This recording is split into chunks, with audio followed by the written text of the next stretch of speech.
عباس نہ لوٹے، عباس نہ لوٹے، مقتل کی زمیں بھاگ گئی، عباس نہ لوٹے، شہ آ گئی، مشک آ گئی، عباس نہ لوٹے، شہ آ گئی، مشک آ گئی، عباس نہ لوٹے، اس شان سے مقتل کو صدا رہا تھا لمدار، اس شان سے مقتل کو صدا رہا تھا لمدار، اعداء کی نظر کھا گئی، عباس نہ لوٹے، شہ آ گئی، مشک آ گئی، عباس نہ لوٹے،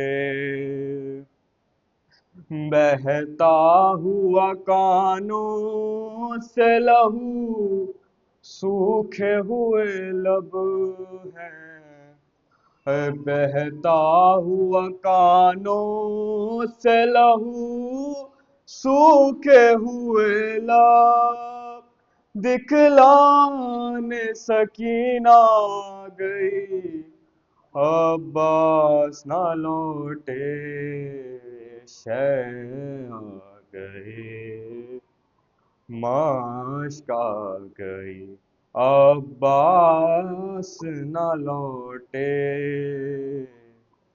دیتی رہی آواز پہ آواز سکینہ، اور دیتی رہی آواز پہ آواز سکینہ، آخر وہ قضا گئی، عباس نہ لوٹے، شہ آ گئی، مشک آ گئی، عباس نہ لوٹے، کیا جانیے کیوں روٹھ گئے، کہتی تھی زینب، کیا جانیے کیوں روٹھ گئے، کہتی تھی زینب، رخصت کی گھڑی آ گئی، عباس نہ لوٹے، شہ آ گئی، مشک آ گئی، عباس نہ لوٹے، شہ آ گئی، مشک آ گئی، نعرہ صلوات،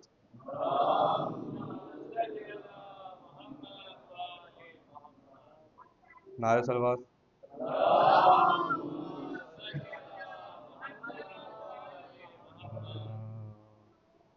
تیور وہی، شباب وہی، باک پن تمام، تیور وہی، شباب وہی، باک پن تمام،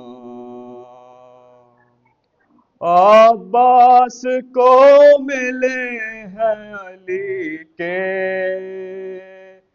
چلن تمام، تیور وہی، شباب وہی، باک پن تمام، اور شیر خدا کا شیر چلا ہے سوئے فرات،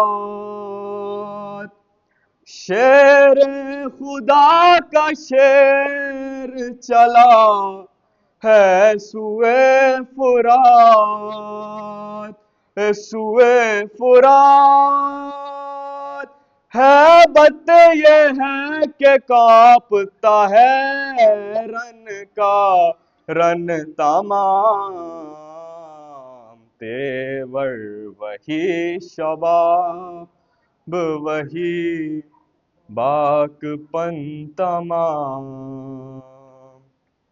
اور شاید کسی نے ٹوک دیا ہے دلیر کو، اور شاید کسی نے ٹوک دیا ہے دلیر کو، دلیر کو گونجا ہوا ہے شیر کے نعروں سے بن تمام، تیور وہی شباب وہی باک پن تمام، اور روکے نہ روک سکے گا یداللہ کا پسر، ارے روکے نہ روک سکے گا یداللہ کا پسر، یداللہ کا پسر، اے فوج شام دیکھ لے کر کے جتن تمام، تیور وہی شباب وہی باک پن تمام، اور بانوں کے گل بدان ہنسی میں اڑا دیا، ارے بانوں کے گل بدان ہنسی میں اڑا دیا، ہنسی میں اڑا دیا، بیکار ہو گیا بن کاہل کا فن تمام، تیور وہی شباب وہی باک پن تمام، نعرہ صلوات۔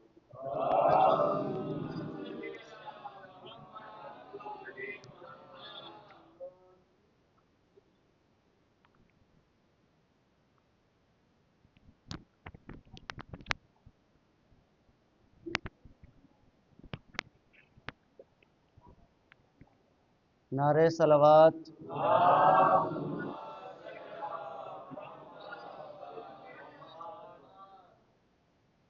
محفوظ قافلہ ہے عباس جو زندہ ہے، محفوظ قافلہ ہے عباس جو زندہ ہے، ابھی دور کربلا ہے، ابھی دور کربلا ہے عباس جو زندہ ہے، اس نور کارواں میں نوری عماریاں ہیں، نوری عماریوں میں نوری سواریاں ہیں، نوری سواریاں ہیں، سر پر علم کھلا ہے عباس جو زندہ ہے، سر پر علم کھلا ہے عباس جو زندہ ہے، نامحرموں کا مجمع ہٹ ہٹ کے ہے گزرتا، نامحرموں کا مجمع ہٹ ہٹ کے ہے گزرتا، پہرے میں باوفا کے طے ہو رہا ہے راستہ، طے ہو رہا ہے راستہ، کیا شان و دبدبا ہے عباس جو زندہ ہے، ابھی دور کربلا ہے، ابھی دور کربلا ہے، عباس جو زندہ ہے، عباس جیسا بھائی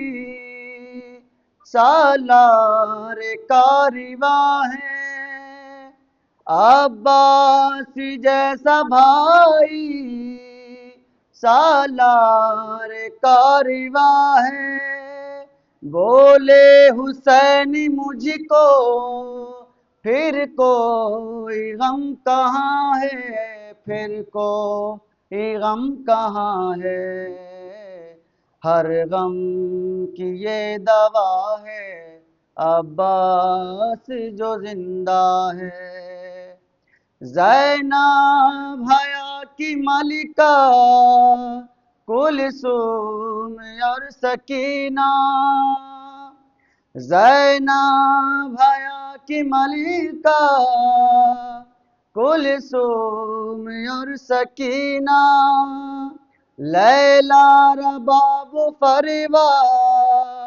کبرا سکینہ فضا، کبرا سکینہ فضا، ہر بی بی باردہ ہے عباس جو زندہ ہے، اصغر سے کھیلتی ہیں خوشی ہے بہت سکینہ، اصغر سے کھیلتی ہیں خوشی ہے بہت سکینہ، جب چاہتی ہے سونا ہے بابا جاں کا سینہ، ہے بابا جاں کا سینہ، غم سے ناشنا ہے عباس جو زندہ ہے، محفوظ قافلہ ہے عباس جو زندہ ہے، ابھی دور کربلا ہے، ابھی دور کربلا ہے، عباس جو زندہ ہے، نعرہ صلوات۔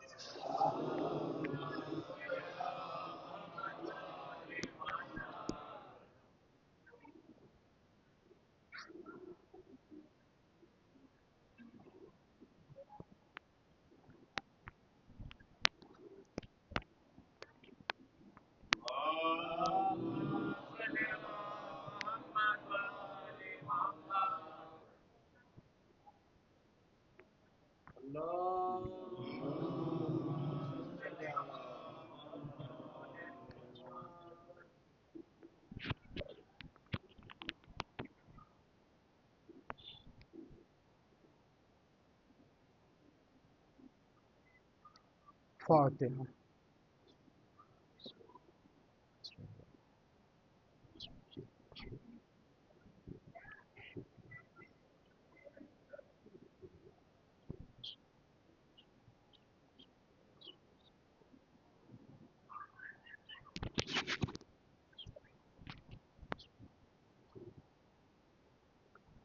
أعوذ بالله من الشيطان الرجيم. بسم الله الرحمن الرحيم.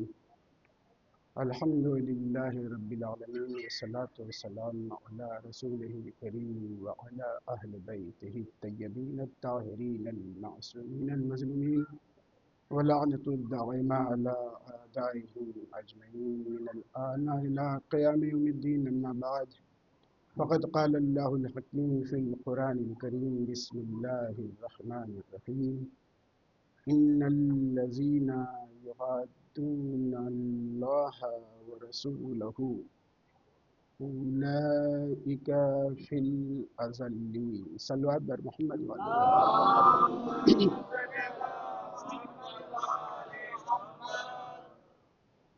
روز اول سے اس مجلس کا عنوان آپ کے پیش نظر ہے، عزت و ذلت اور بے عزتی کے فائدے۔ عزت کے عنوان سے مسلسل گفتگو ہوتی رہی اور آپ حضرات سماعت فرماتے رہے۔ وقت کے دامن میں اتنا وقت نہیں ہے کہ تفصیل سے اس سلسلے میں گفتگو ہو، لیکن پھر بھی موضوع ہے تو موضوع کے اعتبار سے گفتگو ضروری اور لازمی ہے۔ سورہ مجادلہ کی 20ویں آیت ہے، جس میں خدائے بزرگ برتر ارشاد فرماتا ہے کہ ان الذین یحادون اللہ ورسولہ، بے شک وہ لوگ جو اللہ اور اس کے رسول سے دشمنی رکھتے ہیں، اولئک فی الازلین، وہی لوگ ذلیل ترین لوگوں میں شمار ہوتے ہیں۔ قرآن نے ایک معیار معین کر دیا ہے کہ ذلیل ترین انسان کو دیکھنا ہے تو اسے دیکھو کہ اس کے اندر خدا اور رسول کی محبت ہے یا دشمنی۔ اگر خدا سے دشمنی ہے، اس کے رسول سے دشمنی ہے، تو یہ انسان ذلت مآب ہے، عزت مآب نہیں ہو سکتا۔ اور ذلت واقعاً جس طرح عزت خدا اور اس کے رسول کی صفتوں کی عکاسی کرتی ہے اور صفتوں میں سے ایک صفت ہے، اسی طرح ذلت بھی دشمنان اہل بیت، دشمنان خدا اور دشمنان رسول کی صفتوں میں سے ایک صفت ہے۔ اگر کسی انسان کو پہچاننا ہے کہ یہ ذلت کا مالک ہے یا عزت کا، تو فقط نگاہ کرنی ہے کہ اس کے دل میں خدا کی محبت ہے یا نہیں ہے، رسول کی محبت ہے یا نہیں ہے، خدا سے دوستی رکھتا ہے یا نہیں رکھتا، رسول سے دوستی رکھتا ہے یا نہیں رکھتا۔ اور یہ یقیناً جان لیجئے کہ رسول کی دوستی اسی وقت معیار قرار پائی جب اللہ تبارک اللہ تعالیٰ نے فرمایا کہ ذلیل وہ ہے جو مجھ سے دشمنی کرے اور میرے رسول سے دشمنی کرے۔ اور رسول خدا نے واضح لفظوں میں مسلمانوں کے درمیان فرما دیا ہے کہ حسین منی و انا من، حسین مجھ سے ہیں اور میں حسین سے ہوں، لہذا جو حسین سے دشمنی رکھے گا یقیناً وہ دشمن رسول ہیں، اور جو دشمن رسول ہے وہ ذلیل ہے۔ لفظوں کو بدل کے یوں کہہ دوں کہ جو خدا کا دشمن ہے وہ رسول کا دشمن ہے، جو رسول کا دشمن ہے وہ حسین کا دشمن ہے، جو حسین کا دشمن ہے وہ ذلیل ہے۔ صلوات بر محمد۔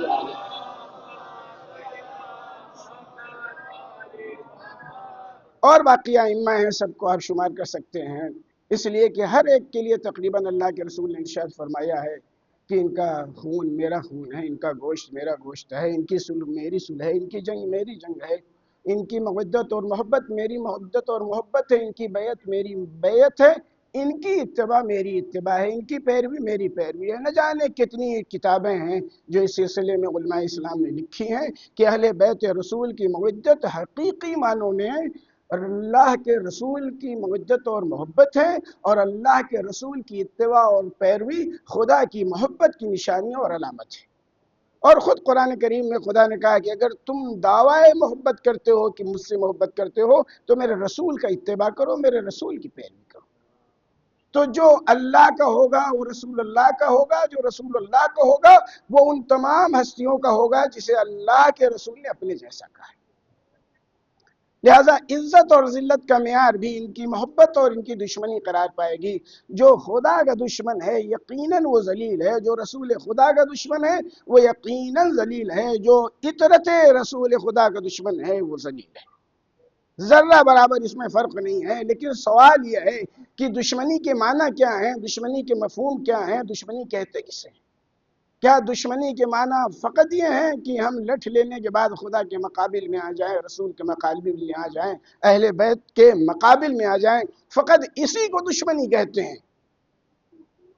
اگر دشمنی یہ ہے جیسے فرعون آ گیا، حامان آ گئے، شداد آ گئے، نمرود آ گئے، بہت سے لوگ اس طرح کے ہیں جو خدا کے مقابل میں آئے، بہت سے لوگ ہیں جو رسول خدا کے مقابل میں آئے، کفار ہیں، مشرکین ہیں، یہود و نصارہ ہیں، یہ سب آئے، تلوار لے کے آئے، جنگیں ہوئی، نہ جانے کتنی جنگیں ہیں، 40 سے زیادہ جنگوں کا سلسلہ پایا جاتا ہے، پھر مولا کائنات کا۔ تو فقط دشمن خدا اور رسول وہ ہے جو تلوار لے کے میدان میں آ جائے، جنگ کرے، یا دشمن کی کوالٹی ہے، دشمن کی قسمیں ہیں۔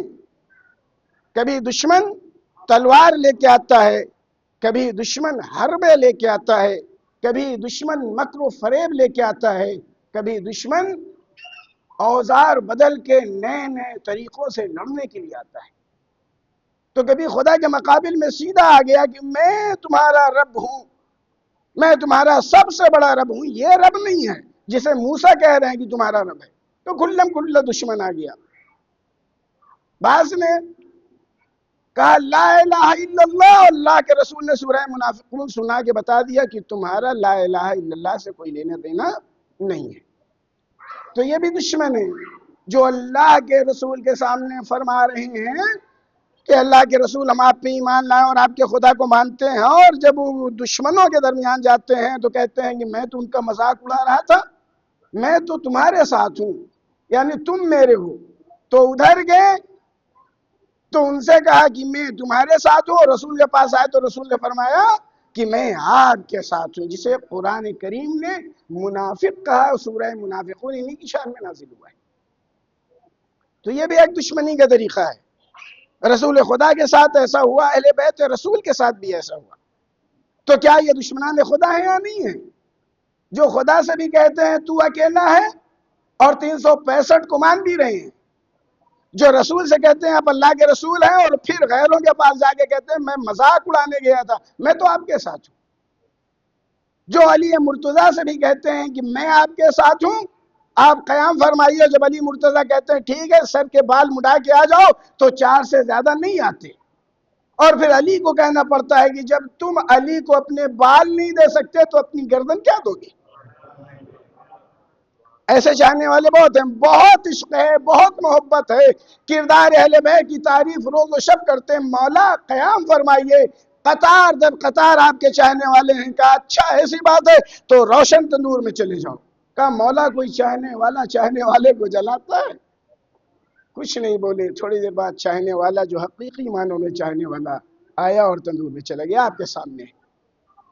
تو یہ نظریات اور اختلاف کو بالائے طاق رکھ کے ذرا سوچیں کہ ایک آیا کا مولا چاہنے والا ہوں، دعویٰ کیا، مولا نے کہا تندور میں چلے جاؤ، نہیں گیا، اور ایک آیا مولا نے کہا چلے جاؤ، وہ چلا گیا۔ اس میں دوست کون ہے، دشمن کون ہے؟ جو سیرت امام پہ چلے اور امام کی ایک آواز پہ لبیک کہے وہ دوست ہے، اور جو سیرت امام کو بالائے طاق رکھ کے موجت اور محبت کی باتیں تو کرے لیکن امام کے کہنے پہ بھی قدم آگے نہ بڑھائے، وہ دوست نہیں دشمن ہوا کرتا ہے۔ مجلس اور ماتم اور تبرک اور نماز اور روزے اور حج اور زکوٰۃ اور خمس تمام چیزیں ایک طرف ہیں، قبول ہیں، لیکن ان چیزوں کے ساتھ اگر اہل بیت کے نقش قدم پہ قدم نہیں ہے تو دوستوں میں شمار نہیں ہو سکتے۔ صلوات بر محمد علیہ۔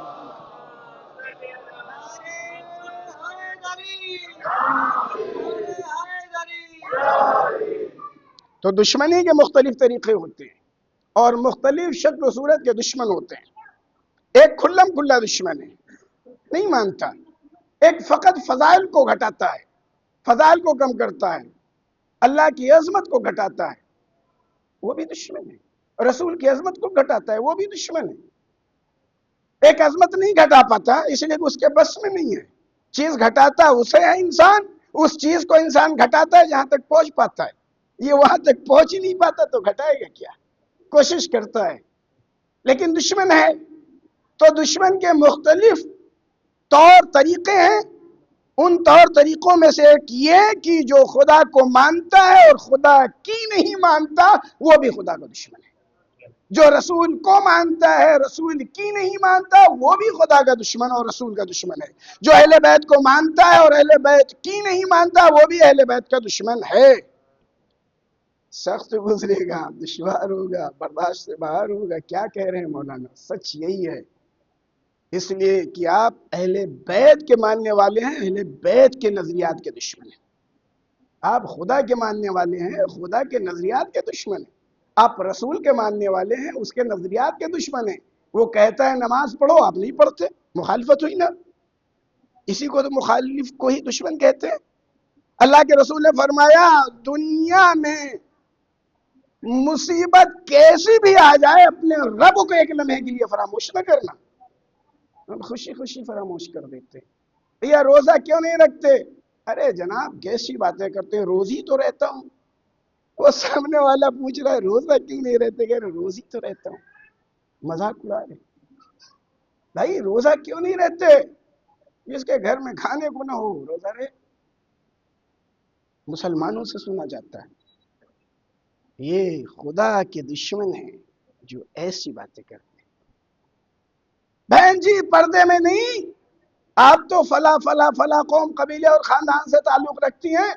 اب فیشن کا زمانہ ہے، وہ پرانے اور بوڑھے اور ضعیف لوگوں کی اور پست لوگوں کی سوچ کا نتیجہ ہے. اب نیا زمانہ، نئے لوگ. یہ خدا کی مخالفت ہے، رسول کی مخالفت ہے، امام کی مخالفت ہے. یتیموں کی مدد نہیں کرتے. کون مدد کرے؟ جس کے ہاتھ میں پکڑاؤ وہ ہاتھ پکڑنے کے بجائے ہاتھ کو کاٹ لیتا ہے. اسلام کہتا ہے کہ مدد کرو، مدد کرنے کے بعد اس سے امید مت رکھو. آپ اس فارمولے کو بھول گئے، اس اصول کو بھول گئے، اس قانون اور قاعدے کو بھول گئے. انگلی پکڑاؤ تو یہاں تک آتے اور کاٹ بھی لیتے. کیوں مدد کریں؟ نظریہ اسلامی سے ہٹ کے آپ کا نظریہ ہے. یہ بھی دشمنی اہل بیت اور دشمنی خدا اور رسول کی علامت اور نشانی ہے. اس طرح بہت سی چیزیں ہیں، جوڑتے جائیے اور اپنا امتحان میں خود کرتا رہوں. ممبر پہ آیا، بڑے شوق سے کہہ دیا دیکھو جھوٹ نہیں بولنا. بغل میں بیٹھا ہوا انسان دیکھ رہے مولانا صاحب کے پاس فون آ گیا. جی کہاں ہے؟ ارے بھائی کیا بتائیں، گھر ہی میں ہیں بچوں کے ساتھ، تھوڑا مصروف ہیں. ارے مولانا صاحب آپ تو روڈ پہ بیٹھے ہوئے ہیں، لوگوں کے ساتھ کہہ رہے گھر میں بچوں کے ساتھ مصروف. راستے میں چلے گیا، ہلو السلام علیکم. علیہ السلام. کا ارے آفس میں ہے بھائی، کیا بتائیں بہت کام ہے نا. یہ سب دیکھنے کے لیے ملتا ہے. خدا یہ کہتا ہے، رسول یہ کہتا ہے، امام یہ کہتے ہیں. یہ سب دشمنی ہے خدا اور رسول کی نشانی ہے. یہ اہل بیت کی دشمنی کی نشانی ہے. یہ ذلت کی علامت ہے. معصوم فرماتے ہیں، علی مرتضیٰ فرماتے ہیں الکذب ذل، جھوٹ ذلت ہے. جو جھوٹ بولتا جائے گا ذلیل ہوتا جائے گا. ہر جھوٹ بولنے والا ذلیل ہے اور ہر جھوٹ ذلت ہے. اتنا آسان مذہب اہل بیت نہیں ہے کہ بڑی آسانی سے لے لیا. خدا اور رسول اتنی آسانی سے ملنے والے نہیں ہیں کہ اچھے آلو کے بیچ میں سڑا آلو گھسیڑ دیا اور تول دیا اور کہہ دیا کہ واہ واہ واہ واہ کیا کام کیا ہے، سڑا مال بیچ دیا. دھوکہ ہے، مکر ہے، فریب ہے. بوری کو کھول کے ایسی سامنے رکھ دو، جو ہے یہ ایک طرف سے تولیں گے، اسلام اجازت دیتا ہے. چن کے لینا ہے تو پھر ریٹ بڑھا کے دیں گے، اسلام اجازت دیتا ہے. لیکن تھوڑا سا داغی اور خراب آلو نظر آیا، آم نظر آیا، پھل نظر آیا، مسلمان بھائی نے اٹھا کے اوپر والا حصہ نیچے کر دیا. دیکھنے والا ہے جناب علی، ارے بڑا اچھا ہے، جہاں داغ تھا وہیں انگوٹھا رکھ دیا، یوں کر کے گھما دیا، دیکھ لیجئے کہاں خراب ہے. جو خراب ہے دوسرے تو انگوٹھے سے داغ لیا ہے. یہی اسلام بتانا چاہتا ہے کہ زندگی کے ہر مقام پہ صداقت سے کام لو، جھوٹ سے کام لو. ذرہ برابر زندگی میں جھوٹ آئے گا تو ذلت تمہیں اپنے دامن میں لے لے گی، رسوائی تمہیں اپنے دامن میں لے لے گی. اگر سچے ہو تو عزت دار ہو، اگر جھوٹے ہو تو ذلیل ہو. صلوات بر محمد.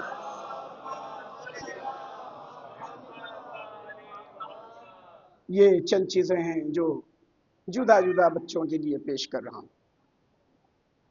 ذلت کہتے کسے ہیں؟ جھوٹ کا نام ذلت ہے. امام علی علیہ السلام ارشاد فرماتے ہیں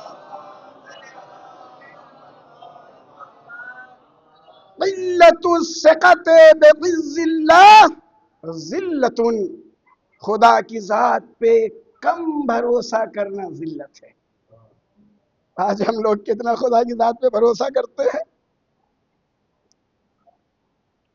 ہندوستان کے باہر جہاں کہیں نظر جا رہی ہے اٹھا کے دیکھ لیجیے، یقین ہے کہ خدا قادر مطلق ہے۔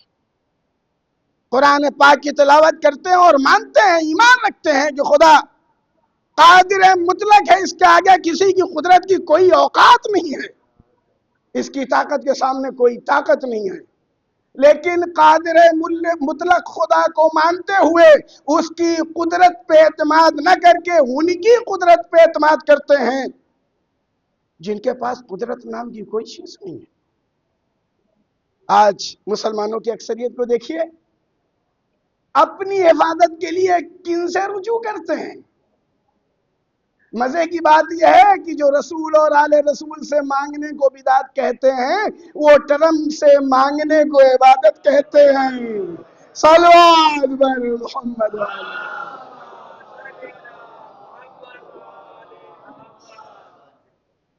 ارے کس سے مانگ رہے ہو بھائی؟ کیا مانگ رہے ہو؟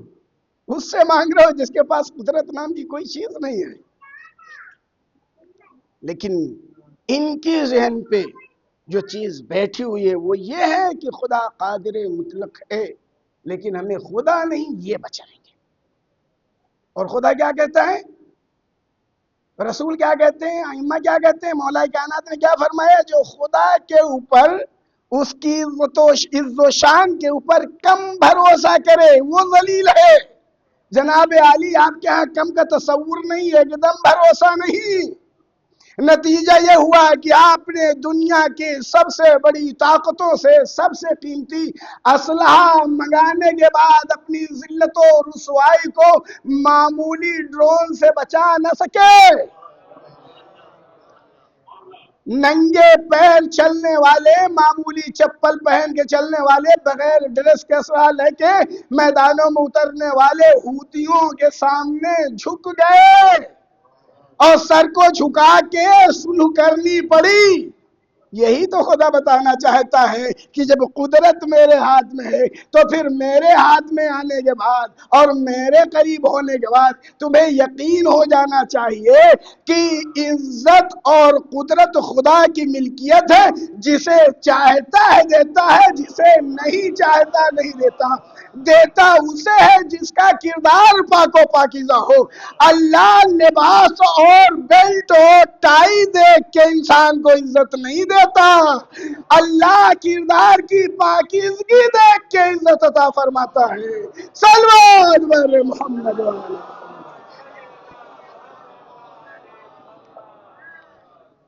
10 لاکھ کے کپڑے آپ کو عزت نہیں پہنچائیں گے، پھٹا ہوا لباس آپ کو عزت دے دے گا، اس لیے کہ آپ نے صاحب عزت سے رجوع کیا ہے۔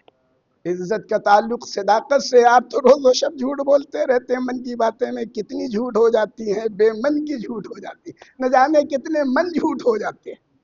آج پوری دنیا میں دیکھ لیجئے ان لوگوں کو جن کے اوپر خدا کو چھوڑ کے مسلمانوں نے اعتماد کیا، بھروسہ کیا، ان کی اپنی قوم کے لوگ ان پہ بھروسہ نہیں کرتے، اور 50 کے مقابل میں 48 پا کے خود بتا دیتے ہیں کہ جو اپنی قوم کا اعتماد حاصل نہ کر سکے وہ دوسروں کے نزدیک قابل اعتماد کیسے بن سکتا ہے؟ مسلمانوں، تمہاری عقلوں پہ لعنت کہ تم اس کو اپنائے ہو جو اپنوں سے دور ہوتا جا رہا ہے، یا پھر لفظوں کو بدل کے کہوں، جو اپنے گھر کو جلانے سے نہ بچا سکے وہ تمہارے گھر کو کیا خاک بچائے گا؟ صلوات بر محمد۔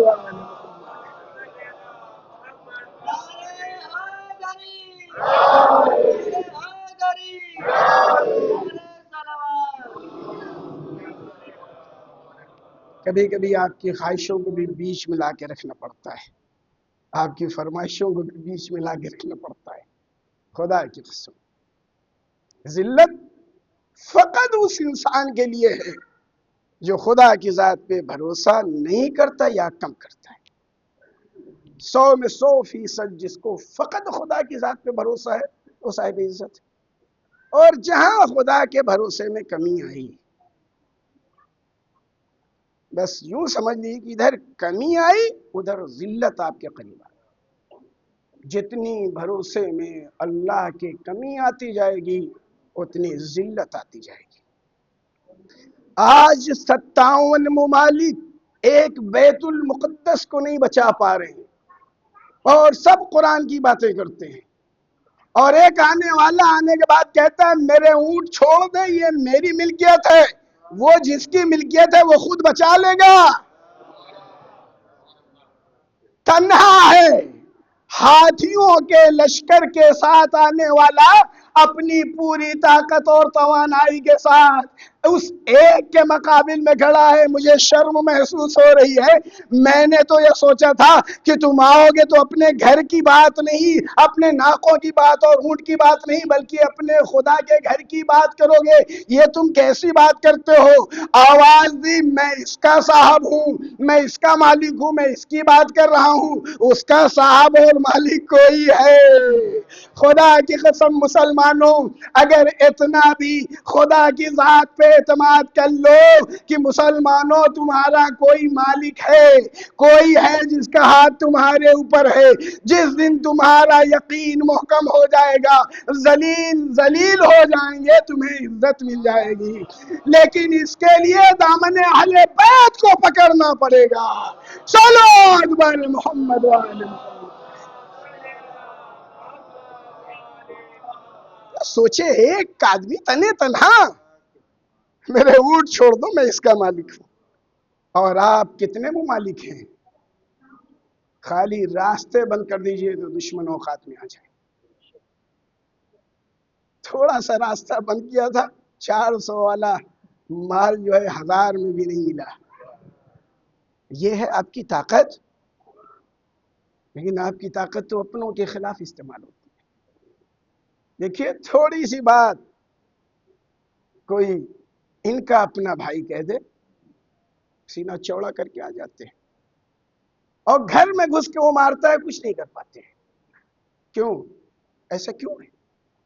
اس لیے کہ اعتماد ان کے اوپر ہے جنہیں اللہ نے عزت دی ہی نہیں، بھروسہ ان سے کیا ہے جو اپنے کو بچانے پہ قادر نہیں ہے۔ کاش مسلمان نے خدا کی ذات پہ بھروسہ کیا ہوتا اور پوری دنیا کے انسانوں کے ساتھ عدل اور انصاف سے کام لیا ہوتا۔ پوری دنیا میں کوئی انسان مسلمان کا دشمن نہیں ہے، یہ یقین جان لیجئے۔ مسلمان کے سیاہ کارنامے مجبور کرتے ہیں کہ لوگ اس کے دشمن ہو رہے ہیں۔ مسلمان کے کردار اتنے گھٹیا ہو گئے ہیں کہ آج دنیا اس کی دشمن ہو گئی ہے۔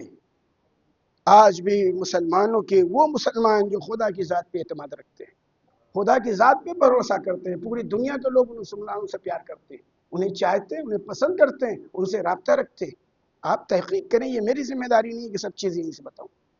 آج بھی وہ مسلمان جن کے کردار پاکیزہ ہیں، آپ اپنے محلے میں رہیے، چھوڑ دیجیے محلہ، غیر مسلم بھائیوں کے درمیان چلے جائیے، اسلامی نقطۂ نظر سے زندگی کیجیے۔ نامحرم سامنے آئی، نگاہوں کو جھکا لیا، زبان سے کبھی کسی کی برائی نہیں، ہاتھوں سے کبھی کسی کو تکلیف نہیں۔ کون ہے جو آپ کو پریشان کرے گا؟ کون ہے جو آپ کو ستائے گا؟ کوئی سوال ہی نہیں۔ جو انسان دیکھ رہا ہے کہ اپنی بہن بیٹیوں سے زیادہ میری بچیوں کے احترام کر رہا ہے، اپنی ماں سے زیادہ میرے ماں کے تقدس کا خیال رکھتا ہے، اپنی بیٹی سے زیادہ میری بیٹی، اپنی بہن سے زیادہ میری بہن کو عزت دے رہا ہے، وہ انسان آپ سے محبت کرے گا؟ نفرت کرے گا؟ نفرت تو اس وقت بڑھتی ہے جب آپ کی اکثریت میں کسی کی بہن بیٹیاں آ جاتی ہیں، آپ کے چوراہے پہ کسی کی بہن بیٹی آ جاتی ہے اور آپ درندوں کی طرح، وحشی درندوں کی طرح اس کی طرف دیکھتے ہیں۔ یہ چیز آپ کو ذلیل کرتی ہے، یہ چیز آپ کو رسوا کرتی ہے۔ اور مسلمانوں، منبر سے بڑے اعتماد کے ساتھ کہتا ہوں کہ جب تم کردار رسالت مآب سے قریب ہوگے تمہیں عزت ملے گی، اور جب ان کا کردار چھوڑو گے ذلیل ہوتے جاؤ گے۔ اسلام کیا کہتا ہے؟ اسلام کہتا ہے کہ اگر کسی کی بہن بیٹی کی عزت کے لیے تم نے اپنی جان کو قربان کر دیا تو یہ قربانی خدا قبول فرمائے گا۔ کسی غیر مسلم کی بیٹی کی طرف اگر کوئی انگلی اٹھا رہا ہے اور آپ اس کی عزت کو بچانے کے لیے خود آگے آ گئے اور قتل کر دیے گئے تو آپ شہید ہیں. یہ ہے اسلام. غور کریں، سوچیں اسلام کسے کہتے ہیں. اور اسلام یہ بھی کہتا ہے کہ اگر آپ نے کسی بھی انسان کی عزت پہ ہاتھ ڈالا، خاص کر وہ جوان جو چوراہے پہ بیٹھتے ہیں اور ادھر ادھر نگاہیں کرتے ہیں، غور سے میری بات کو سنیں. خدا کرے ہمارے درمیان کوئی ایسا نہ ہو. جو کسی نے، کلی فارمولہ حدیث بھی ہے اور عرب کا محاورہ بھی ہے، جس کسی نے بھی کسی کی عزت پہ ہاتھ ڈالا اس کی عزت محفوظ نہیں رہے گی. اگر کسی کی عزت پہ کوئی ہاتھ ڈال رہا ہے تو یقین جان لے مسلمان خاص کر اور دنیا کے ہر مذہب کے لوگ کہ جس نے کہا ہے اس نے پوری زندگی میں ایک جھوٹ بھی نہیں بولا. ایسے سچوں کی بات ہے کہ اگر تم نے کسی کی عزت کے اوپر ہاتھ ڈالا تو تمہاری عزت پامال ضرور ہوگی. اپنی عزت کو بچانا ہے، اپنی ماں و بہن بیٹیوں کو بچانا ہے تو دوسروں کی ماں و بہن بیٹیوں کی عزت کرنی پڑے گی. صلوات بر محمد والے.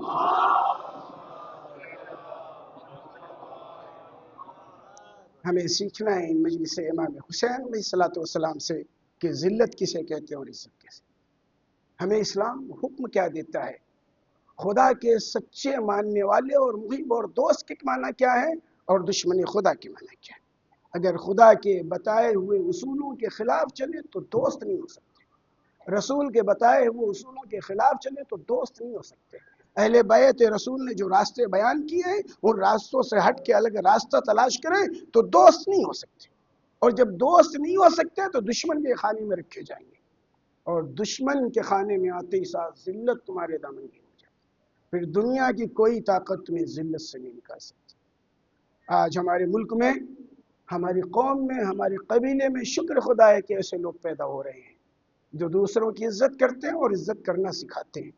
آج ہمارے جوانوں میں، ہمارے بچوں میں الحمدللہ علم کا رجحان ہے، اور ہماری قوم میں مجلس ازا کے طفیل میں بچے اتنا سمجھنے لگے ہیں کہ عزت کسے کہتے ہیں اور ذلت کسے کہتے ہیں.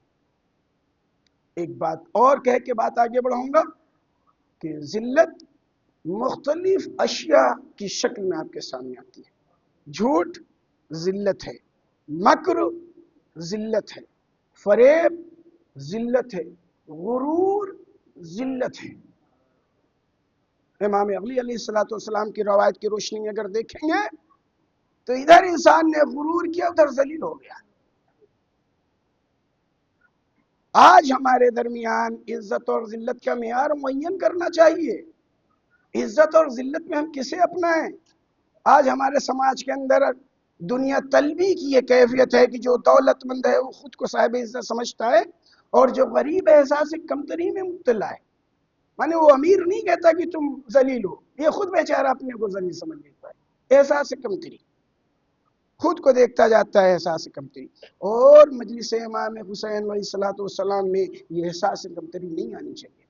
انہوں نے وہ 110 روپے کلو والا چاول بریانی میں استعمال کیا، لہٰذا میں 130 والا. یہ احساس کمتری کی نشانی ہے. انہوں نے مجلس میں یہ بانٹا ہے تو ہم یہ بانٹیں گے. انہوں نے انجمن میں اتنے انجمن کو باہر سے بلایا، شعبے داری میں ہم اتنے کو بلائیں گے. انہوں نے وہاں سے بلایا ہے تو میں وہاں سے بلاؤں گا. انہوں نے انڈیا کے سب سے ٹاپر کو تو ہم انڈیا کے باہر سے سب سے ٹاپر کو بلائیں گے. یہ صلوات بھیج دیجیے محمد والے.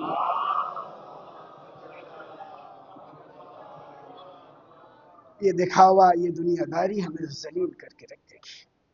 حصول دنیا کے لیے نہ بھاگیں، دنیا داری کے لیے نہ بھاگیں، احساس کمتری کے شکار نہ ہوں. امام علی کی حدیثوں کی روشنی میں آئیے، دیکھیے کہ جس چیز کو آپ عزت سمجھتے ہیں اس کی کوئی اہمیت نہیں ہے. ایک طرف بے پناہ دولت ہو اور ایک طرف ذلت ہو، آپ کیا اپنائیں گے؟ علی کا چاہنے والا عزت کو اپنائے گا، ذلت کو نہیں اپنائے گا.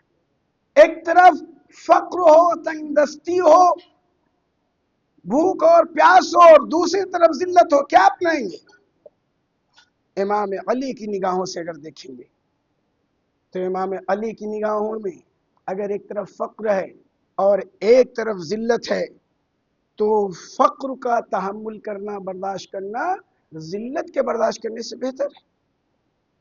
دلیل، جب انسان فقر کو، غریبی کو، محتاجگی کو، بیچارگی کو برداشت کرتا ہے اور صبر کرتا ہے تو یہ صبر انسان کی قناعت کہلاتی ہے، اور قناعت اللہ کے نزدیک عزت ہے، شرف ہے، بزرگی ہے اور پسند ہے۔ لیکن جب یہ انسان ذلت کو برداشت کرتا ہے تو ذلت کو تحمل اور ذلت کو برداشت کرنے کی بنیاد پہ اس کو بے غیرتی اور ذلت نصیب ہوتی ہے۔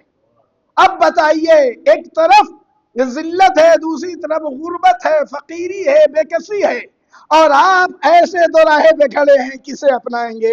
علی کے چاہنے والے ہیں تو غریبی کو اپنا کے صبر سے کام لیں گے، اس لیے اسی قناعت میں عزت ہے۔ صلوات بر محمد۔ یہ ہے درس کربلا، یہ ہے پیغام کربلا۔ ہمیں خدا کی ذات پہ اتنا اعتماد حاصل ہونا چاہیے کہ پوری دنیا ایک طرف آ جائے اور ہمارا رب ایک طرف ہو۔ ہمیں اپنے رب پہ اعتماد کرنا چاہیے، دنیا پہ اعتماد نہیں کرنا چاہیے۔ آج جن ممالک کے اندر یہ صفت پائی جا رہی ہے کہ اپنے رب پہ اعتماد کر رہے ہیں، خدا انہیں عزت دے رہا ہے۔ جتنی شرطوں کو لے کے آیا تھا 28 فروری کو، اور جتنی چیزوں کو وجہ قرار دینے کے بعد حملہ کیا تھا اور کہا ماننا پڑے گا، ان میں سے کسی ایک بات کو ایران نے نہیں مانا، اور جو مسلسل کہتا تھا یہ کر دیں گے، وہ کر دیں گے، وہ کر دیں گے، اور میری تمہیں ماننا پڑے گی، خدا کی قسم ہر طرف میڈیا میں آپ دیکھ لیجئے، ہر میڈیا یہی لکھ رہا ہے کہ ایران کی ماننی پڑی، ایران کو نہیں ماننی پڑی۔ یہ خدا کے اوپر اعتماد اور بھروسے کا نتیجہ ہے۔ ہم آپ جتنا خدا کے اوپر اعتماد کرتے جائیں گے اتنا لائق احترام ہوتے جائیں گے، عزت سے قریب ہوتے جائیں گے، اور اگر اعتماد باللہ ہمارے درمیان سے اٹھ گیا تو سوائے ذلت اور رسوائی کی کوئی چیز ہمیں نصیب ہونے والی نہیں ہے۔ میں تاریخ کربلا میں امام حسین امام ہیں، اگر وہ اعتماد خدا کی ذات پہ کر کے گھر سے بے یار و مددگار نکلے تو امام ہیں۔ امام کی شان یہی ہے کہ فقط خدا کے کوئی اور اس کے پیش نظر نہ ہو۔ لیکن میں میدان کربلا میں جب دیکھتا ہوں تو چند دن پہلے جو بھی دائرہ اسلام میں آیا ہے وہ بھی خدا کی ذات پہ اتنا یقین کرتا ہے کہ شاید دنیا سوچ بھی نہیں سکتی۔ کربلا کے میدان میں جتنے مجاہدین راہ خدا ہیں ان کی تاریخ کو پڑھیے، ہر ایک کی ذات کے اندر اعتماد باللہ کوٹ کوٹ کے بھرا ہوا ہے، چاہے بچہ ہو، چاہے ضعیف ہو، حتیٰ کہ خواتین۔ ابھی چند گھنٹے پہلے، چند دن پہلے قافلے سے ملے، دائرہ اسلام میں آئے، لیکن اعتماد اتنا ہے کہ جو فرزند رسول نے کہہ دیا وہی صحیح ہے۔ جنت کا وعدہ ہے تو پھر جنت کا وعدہ ہے۔ اعتماد نہ ہوتا تو ایک عیسائی کی بیوی فرزند رسول کے پاس آنے کے بعد نہ کہتی کہ تنہا یہ جنت میں نہیں جائیں گے۔ یہ اعتماد۔ جناب زہیر کی باتوں کو دیکھیں، جناب حبیب کی باتوں کو دیکھیں، شہداء کربلا میں جتنے ممکن ہیں ان کی تاریخ کو آپ پڑھیے، ان کے اندر اعتماد کو تلاش کیجئے۔ بدرجہ عدم اعتماد پایا جاتا ہے، تو جب ہر شہید کے اندر بدرجہ عدم اعتماد پایا جاتا ہے، کاملاً اعتماد پایا جاتا ہے، تو جس بچے کے لیے پورے اعتماد کے ساتھ جناب عقیل سے مولا کائنات نے فرمایا تھا کہ ایک ایسی خاتون کا انتخاب کیجئے جو شرافت و نجابت میں اپنی مثال آپ ہو، میں چاہتا ہوں کہ خدا مجھے اس سے ایسا بچہ دے جو کربلا میں میرے حسین کے کام آئے۔ ذرا سوچیں، کیا علی کے اعتماد اور اعتماد باللہ سے بہتر کوئی اعتماد ہو سکتا ہے؟ علی کے یقین سے زیادہ کوئی یقین ہو سکتا ہے؟ دنیا کے یقین میں کمی واقع ہو سکتی ہے، علی مرتضیٰ کے یقین میں کمی نہیں ہو سکتی۔ جس یقین کے ساتھ علی مرتضیٰ نے اللہ تبارک اللہ تعالیٰ سے ایک علی مانگا تھا، اللہ تبارک اللہ تعالیٰ نے علی کے اس اعتماد اور اس یقین کی عزت اس انداز میں رکھی کہ ایک علی کی جگہ 4 علی عطا فرمائے، علی کو ایک علی کی جگہ 4 علی عطا فرمائے۔ اور میں بار بار علی اس لیے کہہ رہا ہوں کہ عباس کو ثانی حیدر کرار بھی کہا جاتا ہے۔ خدا کی قسم ہر ایک نے یہی لکھا ہے کہ اپنے 4 بھائیوں میں سب سے آخر میں جو شہید ہوئے اسے عباس جری کہتے ہیں۔ عباس جری نے جب دشمنوں کو مخاطب کیا، اے روبائے کوفہ و شام، تم میں جرت اور ہمت کے میرے آقا کی طرف نگاہ اٹھا کے دیکھ سکو، اور کبھی فرمایا اے بے دینو، تم میں جرت کہ میرے موجودگی میں میرے آقا کی طرف نگاہ اٹھا کے دیکھو یا میرے آقا کو تکلیف پہنچا سکو۔ اے کفار، اے مشرکینوں کے پیروکاروں، تم میں کیا ہمت اور جرت کی فرات کے کنارے سے ہمارے خیمے کو ہٹا دو۔ ہر مقام پہ ایسی ملے گا، حتیٰ کہ جناب عباس نے ان ملعونوں کی حقیقت کو میدان کربلا میں کھول کے رکھ دیا کہ حسین عالی مقام کے مقابل میں آنے والے کوئی مسلمان نہیں ہیں، بلکہ یہ سیاہ قلب لوگ ہیں، یہ بے دین لوگ ہیں، یہ خدا و رسول کے دشمن ہیں، یہ قرآن کریم کے دشمن ہیں، ان کا اسلام سے کوئی لینا دینا نہیں۔ ایسا جری، ایسا بے بار، ایسا شجاع جسے علی نے رب سے مانگا تھا، اے عباس جری آپ پہ میری جانیں قربان جائیں، کتنے عظیم ہیں آپ۔ جب تک آپ زندہ رہے کسی دشمن میں ہمت نہ پڑی کہ حسین کی ماں فاطمۃ الزہرا کا نام لے سکے، حسین کی ماں فاطمۃ الزہرا کا نام لے سکے۔ شہزادیوں کو، اصحاب کو، خود امام حسین کو بڑا بھروسہ تھا، ناز تھا عباس جری کے اوپر۔ روایت کہتی ہے کہ جب جناب عباس جری امام حسین کے قریب آئے، امام حسین نے کوئی نہ کوئی بہانہ بنایا اور روک دیا، اور اکثر امام حسین علیہ السلام نے فرمایا، عباس تمہیں لڑنے کی اجازت کیسے دوں، تم تو میرے لشکر کے علمدار ہو۔ عباس جری صبر کرتے رہے، اعتماد کی کیفیت اور وثوق اس حالت پہ تھا کہ مدینے سے کربلا تک جناب عباس نے امام حسین کے کسی فیصلے کے آگے زبان نہیں کھولی۔ ایسا مطیع، ایسا فرما بردار اب آگے کھڑا ہے سامنے، لیکن کیفیت یہ ہے کہ آنکھیں قدموں میں ہیں، سر جھکی ہوئی ہے۔ فرزند رسول اب تو مرنے کی اجازت دے دیجئے، میرے بابا نے اسی دن کے لیے مجھے مانگا تھا۔ امام علی مقام نے فرمایا، میرے بھائی کیسے اجازت دوں، تم تو میرے لشکر کے علمدار ہو۔ بس بے زبانی میں جناب عباس نے وہ جواب دیا کہ امام حسین خاموش ہو گئے، میرے مولا اب تو سب شہید ہو گئے، اب وہ لشکری کہاں جس کا میں علمدار ہوں۔ روایت کہتی ہے کہ اسی اسنا میں چند بچوں کے ساتھ ایک چھوٹی سی بچی التش التش کی آوازیں بلند کرتی ہوئی آئی۔ بس یہ وہ موقع تھا کہ امام حسین کو بھی موقع مل گیا عباس جری کو راہ خدا میں شہید ہونے کے لیے اجازت دینے کے لیے۔ اے عباس تمہیں جنگ کی اجازت نہیں ہے، اگر ممکن ہو سکے تو جاؤ بچوں کے پانی کا انتظام کرو۔ امام جعفر صادق نے بھی روایت فرمائی ہے کہ عباس جری سقائے اہل بیت ہیں، یہ سقائے اہل بیت بہت بڑی ذمہ داری ہے، بہت بڑی ذمہ داری ہے۔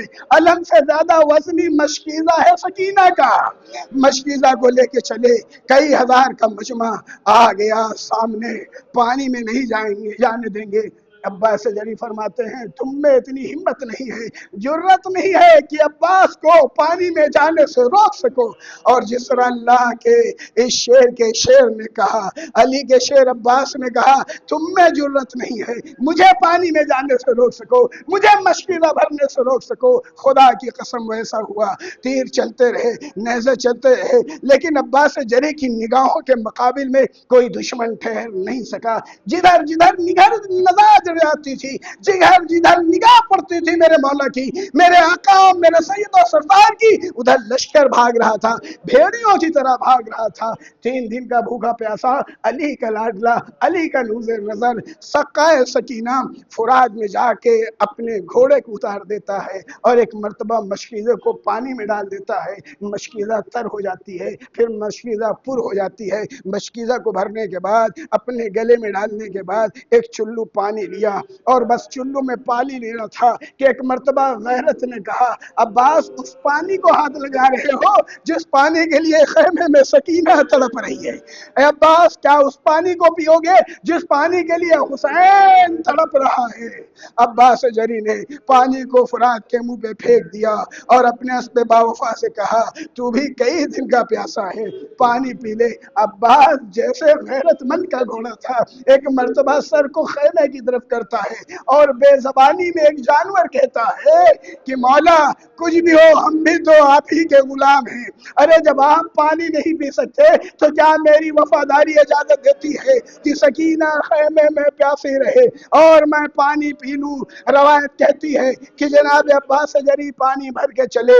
اب جناب عباس جری کی شجاعت کو جو تحریر کیا گیا ہے، میں نے مختلف روایتوں کو آج دیکھا، ان تمام روایتوں کو جمع کرنے کے بعد میں نے جب تحقیق کی کہ جناب عباس جری کی شجاعت کس انداز میں میدان کربلا میں ظاہر ہوئی ہے، تو روایت کہتی ہے 2400 سے زیادہ یزیدیوں کو جناب عباس جری نے واصل جہنم کیا۔ جب بچوں کو اٹھانے کے لیے اور کسی بھی شہید کی آواز پہ لبیک کہہ کے آگے بڑھے تو دشمنوں سے لڑتے ہوئے گئے، اور اس کے بعد جب لے کے آئے تو دشمنوں سے لڑتے ہوئے آئے، اس درمیان بہت سے ظالموں کو واصل جہنم کیا۔ اس کے بعد جب فرات میں پہنچے تو دشمنوں کو واصل جہنم کرتے رہے، جب باہر نکلے تو دشمنوں کو قتل کرتے رہے، اور اس کے بعد روایت عجب جملہ کہتی ہے کہ جب داہنا بازو قلم ہو گیا،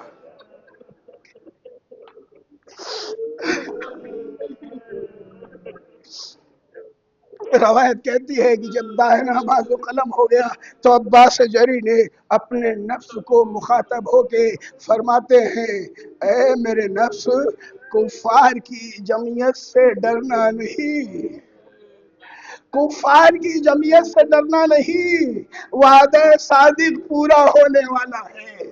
ارے رسول کریم سے تھوڑی دیر میں ملاقات ہونے والی ہے، اپنے نفس کو مطمئن کر کے عباس جری آگے بڑھے، کسی ظالم نے چھپ کے پھر حملہ کیا، دوسرا بازو بھی قلم ہو گیا۔ روایت کہتی ابھی تک پانی سلامت ہے، ابھی تک مشک سلامت ہے، ابھی تک قلم سلامت ہے، لیکن جیسے ایک تیر آیا مشکیزے پہ لگا، بس عباس جری جو خیمے کی طرف جا رہے تھے اب خیمے کا ارادہ ترک کر دیا، اب اس خیمے میں جا کے کیا کروں گا جس میں سکینہ سے وعدہ کر کے آیا ہوں۔ بس عزیزو ظالموں نے چاروں طرف سے گھیر لیا، گرزے گرا مارا، سر دو حصے میں تقسیم ہوا، خاک کربلا میں تشریف لائے، آواز دی آقا سلام آخر قبول فرمائیے۔ امام علی مقام پہنچے، سر کو اپنے زانو پہ رکھا اور رکھنے کے بعد کہتے ہیں میرے بھائی کوئی خواہش ہو تو بیان فرما، کچھ کہنا چاہتے ہو تو بیان کرو۔ عباس جری فرماتے ہیں کہ مولا میں نے سنا ہے کہ جب میں دنیا میں آیا تو سب سے پہلے آپ کی زیارت کی تھی، آخری آرزو اور تمنا ہے کہ جاتے جاتے آپ کی زیارت کر لوں، اور روایت کہتی ہے کہ جناب علی اکبر پہلو میں کھڑے تھے، جناب علی اکبر کو اشارہ کیا، جناب علی اکبر قریب آئے، اور جناب علی اکبر جب جناب عباس کے اتنے قریب آ گئے کہ دہن کے قریب کان آ گیا تو آپ فرماتے ہیں دیکھو میرے بھائی کا خیال رکھنا، حسین کو تنہا نہ چھوڑنا۔ بس امام حسین تڑپ گئے، ارے جاتے جاتے ایک مرتبہ بھائی تو کہہ دو، بھائی کو بھائی نے بھائی کہا، روح قبض عنصری سے پرواز کر گئی۔ اب اس مقام پہ 8-10 روایتیں ہیں، ان روایتوں میں 2 روایتیں نظر آتی ہیں۔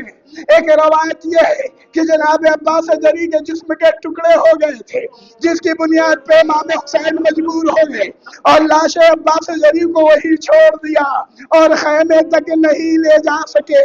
دوسری روایت کہتی ہے ایسا نہیں ہے، بلکہ امام علی مقام سے عباس زری نے فرمایا میں نے جب وعدہ کیا پورا کیا. ارے میں نے شہزادی سے وعدہ کیا تھا, سکینہ سے وعدہ کیا تھا, پانی لینے جا رہا ہوں, میرے وفا کے خلاف ہے کہ پانی نہ لے جاؤں اور خالی ہاتھ خیمے میں پہنچوں. اے میرے سید و سردار, میرے لاشے کو خیمے تک نہ لے جانا. اور ایک روایت اور ہے, اور وہ یہ ہے کہ عباس زری جانتے تھے کہ حسین کی شہادت کے بعد کوئی نہ ہوگا جو فاطمہ کے لال کو سیدانیوں تک پہنچائے. اس تصور سے منع کر دیا کہ جب میرے آقا کا لاشا خیمے میں نہیں تو عباس کا لاشا کیسے جا سکتا ہے. اب روایت کہتی ہے کہ امام حسین عباس زری کا علم لیا اور لشکر اعلیٰ پہ ٹوٹ پڑے. تم نے میرے جوان بھائی کو مر دیا, میرے بھائی کو قتل کر دیا, ملونوں کہاں بھاگ رہے ہو, آؤ مجھ سے لڑو. امام حسین للکار رہے ہیں, یزیدی لشکر بھاگ رہا ہے, اور اسی اسنا پہ در خیمے پہنچ گئے. اب پھر چند روایتیں ہیں, ان روایتوں میں ایک روایت کہتی ہے کہ سکینہ قریب آتی ہے, بابا اے بابا کیا میرا چچا میدان میں جانے کے بعد مجھے بھول گیا؟ اے بابا کیا میرے چچا کو پانی مل گیا اور انہوں نے پی لیا اور مجھے فراموش کر دیا؟ اے بابا کیا ابھی جنگ ہو رہی ہے میرے چچا میدان میں؟ امام حسین خاموش ہے, قطار چاہنے والوں کی فرشتوں کی شکل میں لگی ہوئی ہے. یہ منظر ملائکہ دیکھ رہے ہیں, اللہ کے رسول بھی اس میدان میں ہے, فاطمہ زہرا بھی اس میدان میں ہے, یہ تمام منظر دیکھ رہی ہے. ذرا سوچو کیا گزری ہوگی. 4 سال کی بچی, کیا میرے چچا مجھے بھول گئے؟ کیا انہیں پانی مل گیا, انہوں نے پی لیا, یا بھی جنگ کر رہے ہیں؟ کیا جواب دے ایک باپ اس بچی کو جس کا چچا اسے بے پناہ چاہتا تھا. امام علی مقام نے کسی طرح خود کو سنبھالا, بس اتنا کہا میری لاڈلی چچا قتل کر دیا گیا. بس یہ خبر خیمے کے اندر پہنچی, راوی کہتا ہے سیدانیہ خیمے سے باہر نکل آئی, سر سینہ پیٹ کے بیان کرنا شروع کر دیا, واہ عباسا, واہ حسینہ, واہ محمدہ, واہ علیہ.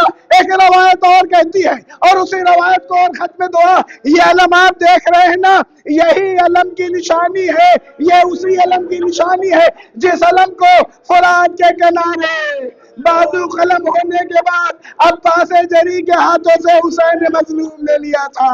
ارے علم سے بھی روایت کہتی ہے سیدانیہ اس طرح لپٹ گئی جیسے کوئی لاشے سے لپٹ گیا ہو. واہ عباسا, واہ حسینہ, واہ محمدہ.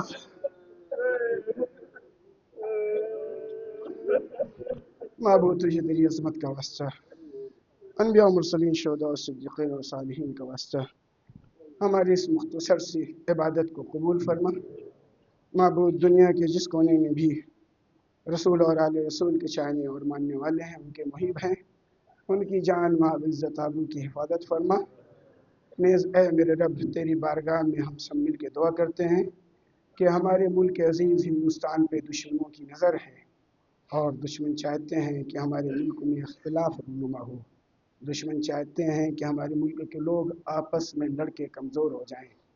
اے میرے رب تجھے اور رسول کے پاک مدینے کا واسطہ اور امام حسین کی مقدس سرزمین کربلا کا واسطہ ہمارے اس وطن کی حفاظت فرما, اور ہمارے وطن میں ہر مذہب کے انسان کو مل جل کے رہنے کی توفیق عطا فرما, اور توفیق عطا فرما کہ ہمارے ظالم حاکم اپنی اصلاح کر لیں, اور اگر یہ اصلاح کے لائق نہیں ہے تو معبود انہیں بھی تو ذلیل و رسوا فرما اور ان کو نیست و نابود فرما. معبود دنیا کے ہر ظالم کو نیست و نابود فرما اور دنیا کے ہر مظلوم کی حفاظت فرما. معبود ہم سب تیری بارگاہ مقدس میں دعا کرتے ہیں کہ ہماری اول اور آخری دعا یہ ہے کہ امام زمانہ کا ظہور فرما, ہم سب کو آپ کے آوان و انصار میں شامل فرما. ماتم حسین. عراق سے بائی کی نکالا نہیں جاتا, نکالا نہیں جاتا, امداد کو آ جائیے یا حیدر کرار, آئے علمدار, آئے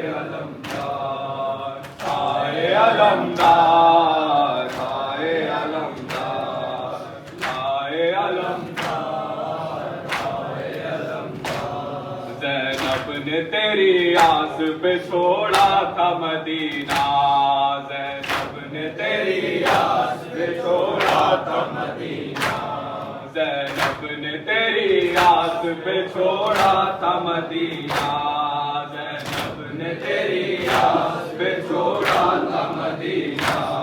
میں کیسے بتاؤں اسے ساتھ آئے سکینہ، اسے ساتھ آئے سکینہ، مارا گیا زینب تیری چادر کا نگہبان، آئے علمدار، آئے علمدار، آئے علمدار، آئے علمدار۔ جس طرح سے گھر لائے تھے مسجد سے علی کو، جس طرح سے گھر لائے تھے مسجد سے علی کو، جس طرح سے گھر لائے تھے مسجد سے علی کو، جس طرح سے گھر لائے تھے مسجد سے علی کو، اس طرح سے لے جائیں گے خیمے میں جری کو، آئے خیمے میں جری کو، اکبر میرے بھائی کا جنازہ کرو تیار، آئے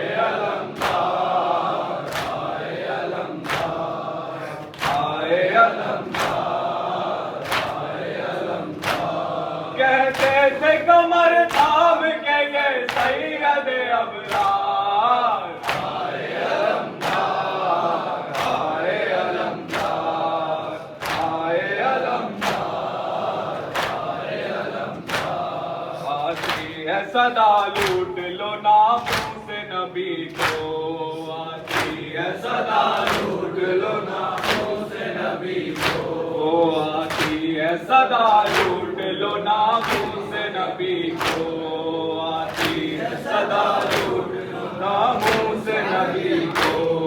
اب مارنا سائے حسین ابن علی کو، حسین ابن علی کو، مرنے پہ تیرے جشن مناتے ہیں ستمگار، آئے علمدار، آئے علمدار، آئے علمدار، آئے علمدار۔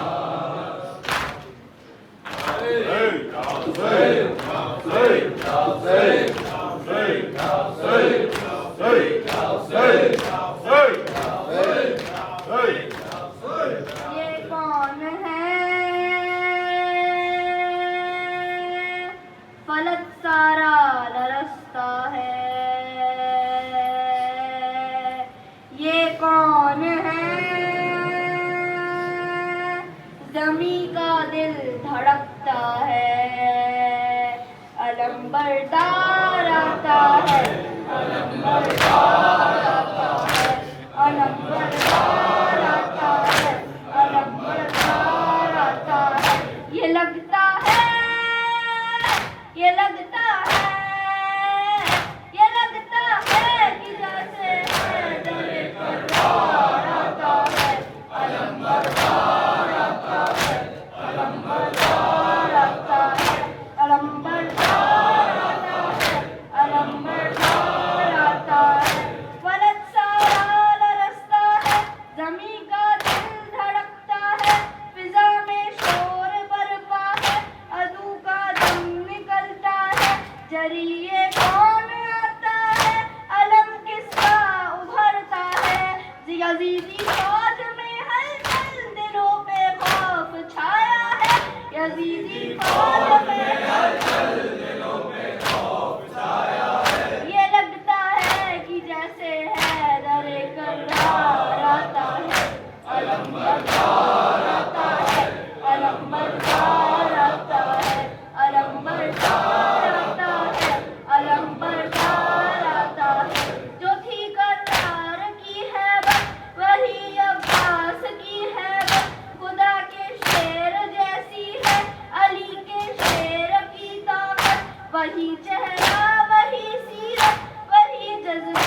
وہی جرأت، ابھی آیا نہیں لیکن عدو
کرتے ہیں ماتم حرم عباس کا، کرتے ہیں ماتم حرم عباس کا،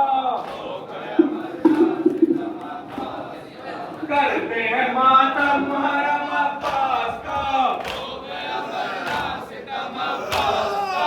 کرتے ہیں ماتم حرم عباس کا،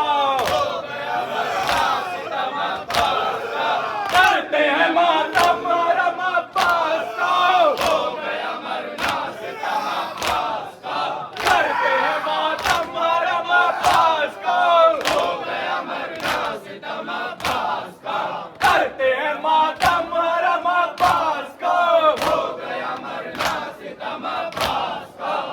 کرتے ہیں ماتم حرم عباس کا،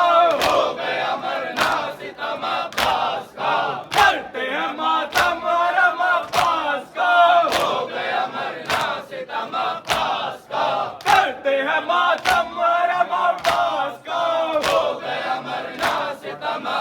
کا، کرتے ہیں ماتم حرم عباس کا، کرتے ہیں ماتم حرم عباس کا، کرتے ہیں ماتم حرم عباس کا، سینہ کی یہ صدا ہے چچا نہیں آئے،